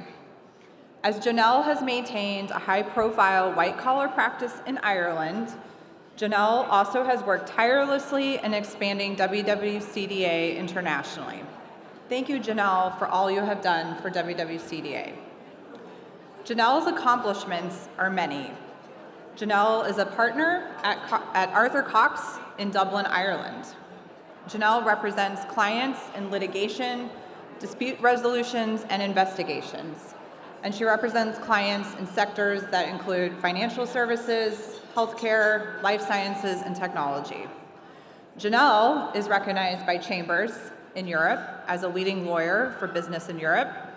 She has been appointed by the Irish government to represent the business and financial sectors on the newly established Advisory Council Against Economic Crime and Corruption.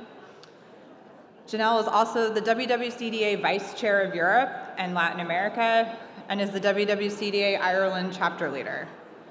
Thank you, Janelle, for embodying the tenacity, spirit, drive, and excellence that this award embodies. On behalf of the WWCDA, I am pleased to present you with the Laurie A. Miller Leadership Award for the advancement of women in white-collar defense. Everyone, please join me in welcoming Janelle O'Cleary to the stage.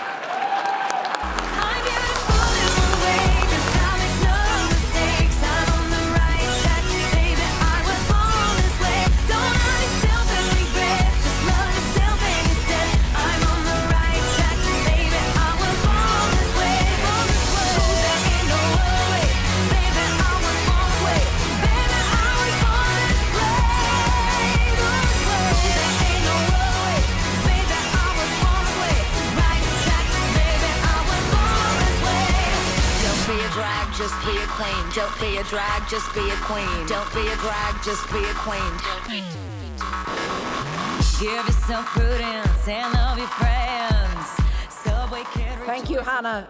Good evening, everybody, and I might just have your attention very briefly. I'm an Irish woman, and so I'm a fast talker, so if you bear with me. It's an incredible honor, it really is, to stand before you tonight as a recipient of the Laurie A. Miller Leadership Award. I know that Wendy and I are both deeply humbled and grateful for this recognition. First and foremost, and I have a couple of short thank yous, but they're all important. I would like to thank the Women's White Collar Defence Association for this amazing award. It's an organisation of fantastic trailblazers with Karen Pop there at the forefront.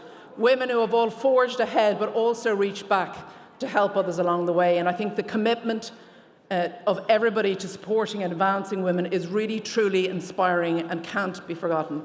I want to express also my gratitude to my colleagues who are here today back home in Ireland, the Irish chapter, Arthur Cox, who I've worked for nearly 25 years now, and a fantastic law firm, and of course my own family, my husband Ivan and my two children, Andrew and Helen. I've been privileged, and that has been referenced to Europe and Latin America. I've been privileged to work with Muriel Goldberg-Darman from the French chapter, who is my co-chair of Europe and Latin America.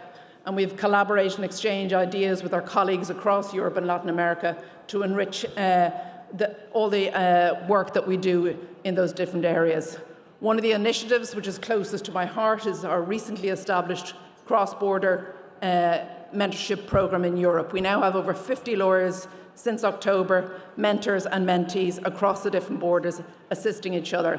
And that idea and initiative was in fact inspired by our colleagues in Brazil. So it's the benefit of sharing all these ideas. And through this program, we will nurture the next generations of leaders in this field. This award is not just a personal achievement, and it absolutely is that, but not just that. It is a testament to what we have made together, and it symbolises the strides we are taking together for a more inclusive and equitable profession. And all of us have a role to play in this journey together, and we can continue to break barriers and pave the way for future generations of women in white-collar defence. I want to encourage everybody to continue advocating and supporting women in our field and speak out, whether that's within your firms, with your colleagues across the profession, whether it's if you're in a privileged position to be involved in mentorship or sponsorship, or simply being a voice for change. You can make a very significant impact. We've just had George Bernard Shaw quoted, and I am going to quote another Irish writer, Oscar Wilde, and he eloquently put it, "Be yourself, everybody else is already taken." Okay? And this is a really powerful reminder to embrace your own unique strengths and perspectives as a leader and also as a mentor. And while being true to yourselves, it's through our common goals, which we have, and our collective efforts that we will achieve the greatest impact. In closing, thank you once again for this very great honour. Thank you.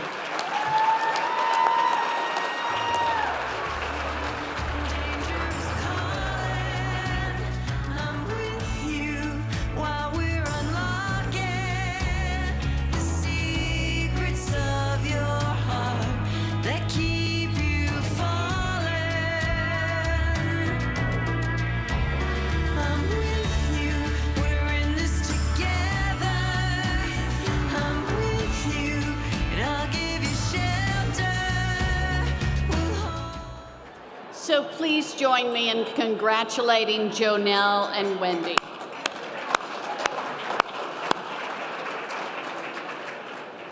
All right, we've now reached our final and perhaps the most anticipated award of the evening, which is the WWCDA Champion Award.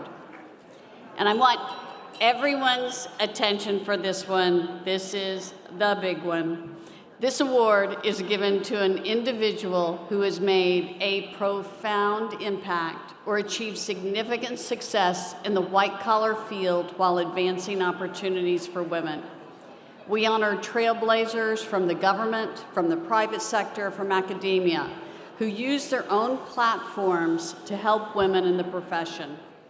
I can't think of a more inspirational winner of the Champion Award than my friend, Honorable Valerie Caproni.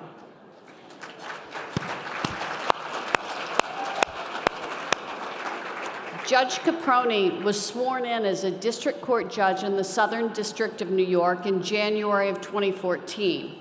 Now, prior to going on the bench, she held a fascinating variety of positions in both the public and private sectors. She began her legal career in Atlanta. She clerked for Judge Phyllis Kravich on the 11th Circuit. After her clerkship, she moved to New York City, where she became a litigation associate at Cravath, Swaine & Moore.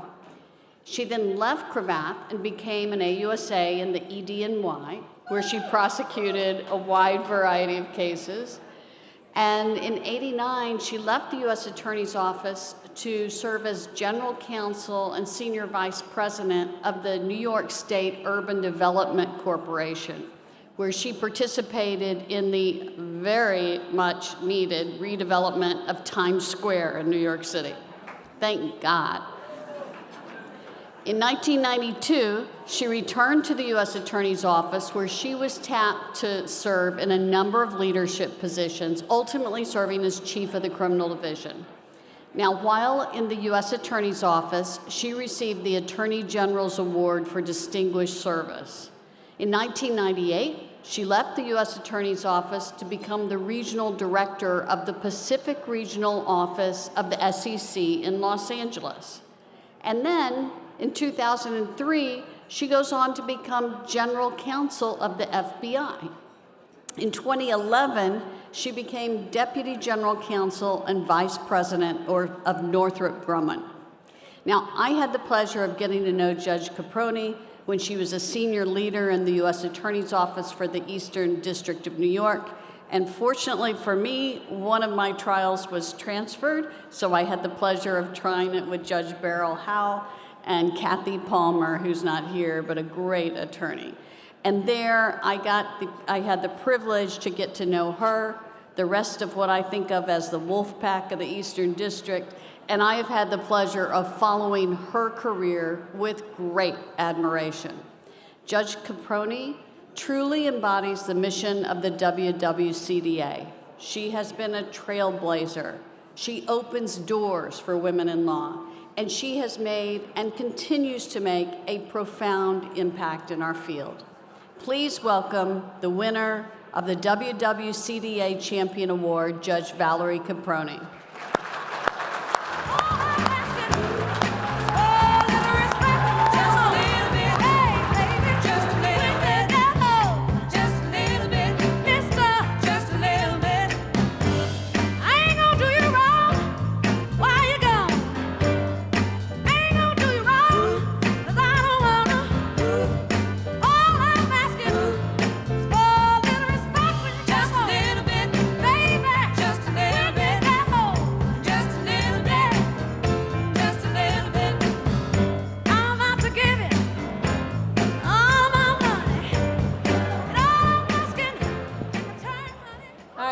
Thanks, Karen, for that very kind introduction. Thank you to the organization, and thank you to the guy who brought the little thing that I'm standing on so I can see this. So, all right, sorry. The guy who's running this is having a heart attack now because I've gone off script. So that is a problem. Let me just say that anybody who's never used a teleprompter, it's a trip. So I'm just saying, I've never done it before. So I'm back on script. Let me congratulate all of the honorees, and particularly the student. I have to say that student, I don't know where she is. Incredibly impressive. But I want to thank the organization and everyone for all of their efforts on behalf of women in the white-collar bar. When my friend Karen Pop, or K-Pop as we used to call her before boy bands in Korea took that over, and Beth Wilkinson formed this organization 25 years ago, I do not believe that even they, and they had, notions of grandeur, could have ever imagined that it would have grown into the massive international organization that I see here today. As I was trying to figure out what I would say tonight, I thought that the 25th anniversary of the founding of this organization might be a propitious time to take stock of just how much has changed for women in this profession just in my lifetime, but also to talk very briefly about some very real challenges that we all face as part of the American criminal justice system. Let's start with how far we've come. I'm thinking about my experience as well as the experience of the amazing woman that I clerked for, Phyllis Kravich. When I went to law school in the 70s, women made up about 25% of my law school class, and that was pretty normal all over the country. Now the ratio is about even, men to women. On the other hand, when my Judge Kravich, went to law school in the 40s, Harvard would not even consider her because of her gender, and she was only one of 2 or 3 women who went to law school at Penn. After clerking, I moved to New York, where I was a litigation associate at Cravath, as you heard. When I arrived, there were exactly 2 women partners. One was in tax and one was in T&E, out of about 50 partners. There were no women litigation partners, and there were no women corporate partners. I would leave about 5 years later, and the situation would be exactly the same. There were a lot of women associates. I would guess it was about 25 or 30%. And that was a major advance from Judge Kravich's time. Although she was a very top student at Penn, and she really, really wanted to practice law in New York, law firms would have none of her because of her gender or her religion, or for some firms, because of both. About 5 years later, I went to the U.S. Attorney's Office in Brooklyn, which is, we can all agree, although the Southern District thinks they are the mother district, is the best district in the country. I'm just saying. Sorry. Again, I went off script. The guy, sorry. Anyway, so when I get to the U.S. Attorney's Office, it had a lot of women in positions of authority. Pat Pileggi, who's here today, was one of my supervisors. Very light touch, I would say. In any event, there were a lot of women in positions of authority, but there had never been a woman named to the district court bench in that district. On the other hand, 6 years prior, when Judge Kravich was confirmed to the Fifth Circuit. She later ended up at the 11th Circuit because of the split. She was the first woman ever appointed to that court. She was appointed by President Carter the same time that he started the process of diversifying the federal bench. It's kind of hard to remember now, but when she was nominated to the Fifth Circuit, she was only the second woman ever to serve on a federal court above the district court level. I would note that at about the time she was appointed, President Carter appointed 10 other women to courts of appeal all over the country, including luminaries like Amalia Kearse for the Second Circuit and Ruth Bader Ginsburg for the DC Circuit. Flash forward 40 years. Big law firms have lots of women partners. You've seen many of them here tonight. Over 50% of President Biden's nominees to the federal bench have been women, and a whopping 44% of the justices on the U.S. Supreme Court are women. Women are now represented in all echelons of the legal profession. This organization and ones like it have been critical to the goal of increasing and strengthening diversity in the legal profession. All of which is to say, we've come a long way, baby.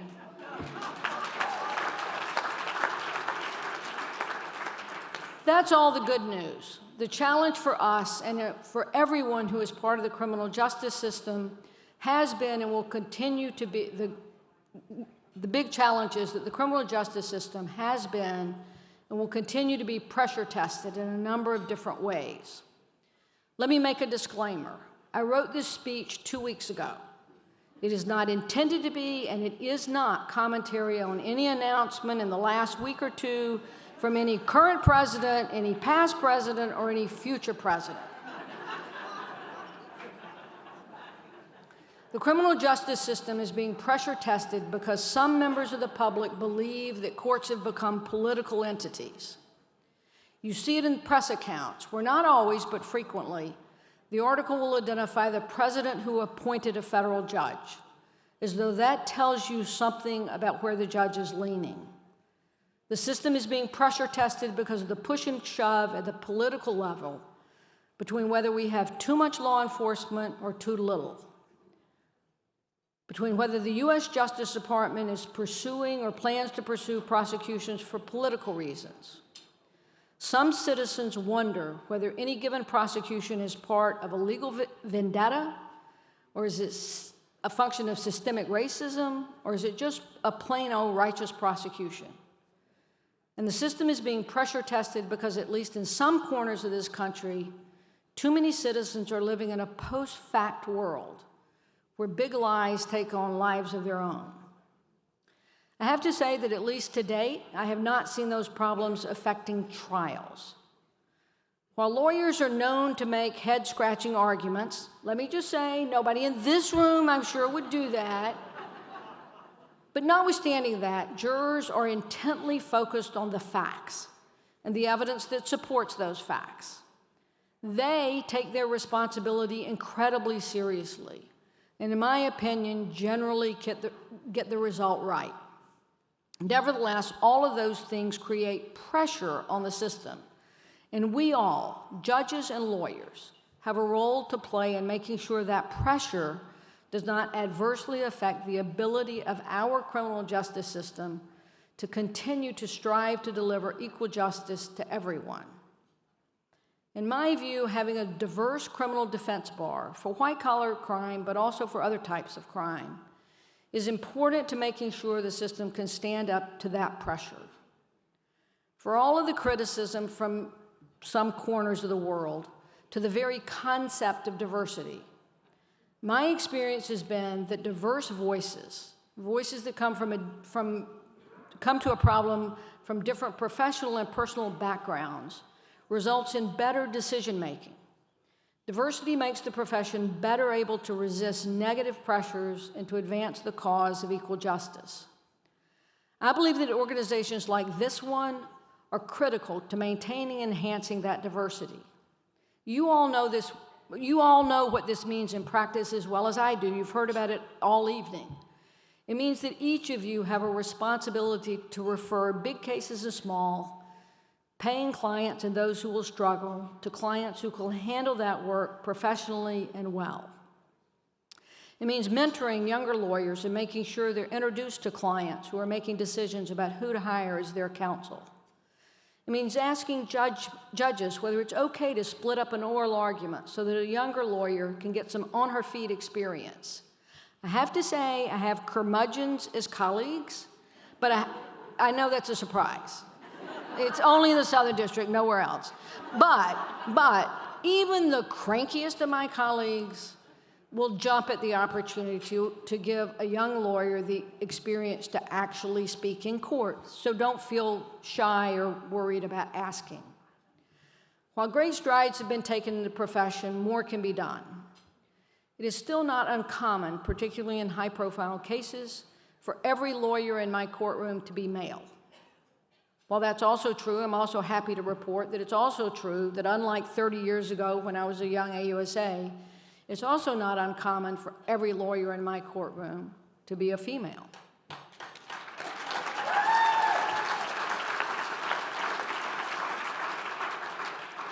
I challenge all of you to continue to do your part to ensure that the profession continues to diversify at all levels of criminal white-collar practice. The profession will be better for your actions. Thank you again for honoring me as a champion. In my book, it is all of you who are champions. Hear, hear.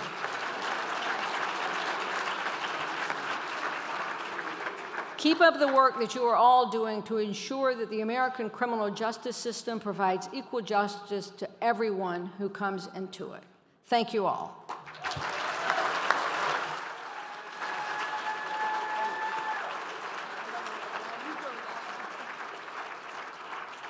Please welcome to the stage Susan Bazorgi and Michelle Shapiro.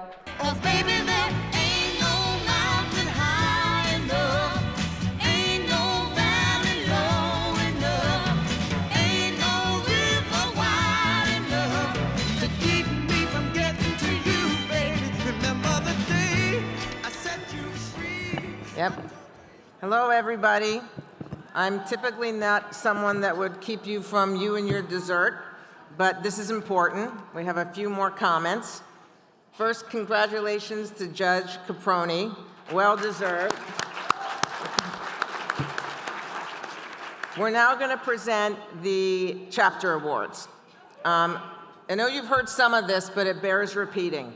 WWCDA has 50 chapters with over 4,500 members in 18 countries around the world. That's crazy, people. We're in North America, we're in Europe, we're in Latin America, and we're in Asia Pacific. Tonight, we recognize 2 of those chapters for their growth, their engagement, and the impact on the advancement of women in the field. WWCDA's continued expansion has been extraordinary, and our chapters play a critical role in spreading our message and our mission around the globe. Our chapters offer programming and networking opportunities locally. Without them, we could not possibly have the impact as an organization that we have. Excuse me. While we very much appreciate all of the tremendous work of all of our chapter leaders and all of our members around the globe, tonight we do want to pay special tribute to 2 of our chapters for their wonderful accomplishments this past year, Washington, D.C. and France. Now, hold the applause for 1 second, because I know that we have a number of leaders and members from both chapters here tonight. So ladies, please stand up so we can properly recognize you.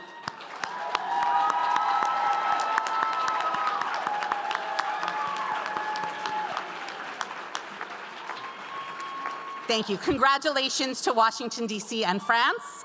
Félicitations. Now, before we invite Karen Seymour back up to the podium, we just have to hold you all for another minute, not even, I don't know. Okay, we're going to keep going. Karen Pop. Is Karen Pop in the room?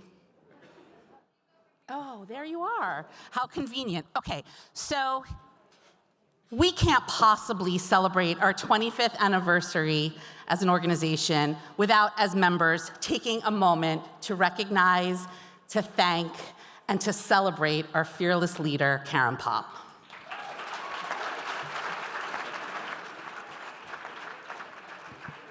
Make no mistake about it, Karen's unrelenting determination to elevate women in the field is the driving force behind WWCDA. She has opened doors for over 4,500 women who are reaping the benefits of her vision, her perseverance, and her leadership. Karen upended the status quo. She did not simply refuse to play by the old rules, she made new rules. She did not simply invite more women to the table, she brought in more tables. Exhibit A. You've heard the principles of WWCDA: connection, community, change. Karen embodies all of those principles. She connected women in the field. She built a community to support us. And she has worked tirelessly to ensure change. Quite frankly, Karen Popp has changed everything. On behalf of every member of WWCDA, we thank you, Karen, from the bottom of our hearts.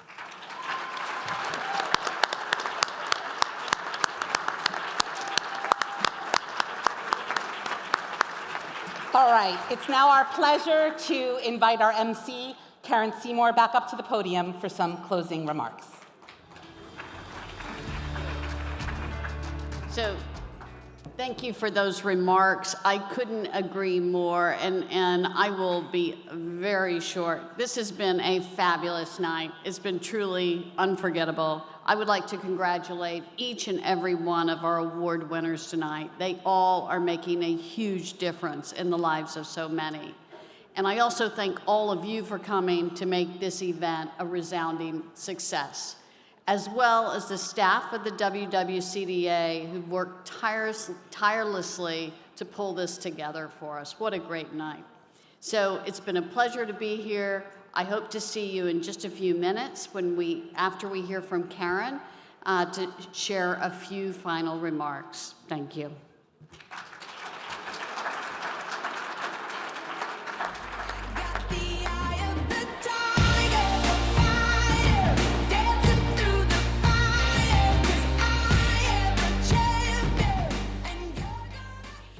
So first of all, that was way off script. Susan Bazorgi and Michelle Shapiro did not know you were going to give any remarks, but thank you for that. Wow, what an event. Congratulations to all of the winners. And there's a lot of people in the room that Jamie Grillick, our first Deputy Attorney General of the United States as a female. We've got Lisa Osofsky here, who first female director of the SFO is in the room. Katie, we've talked a lot about you tonight. Stand up. Stand up, Katie. Katie Chu, GE.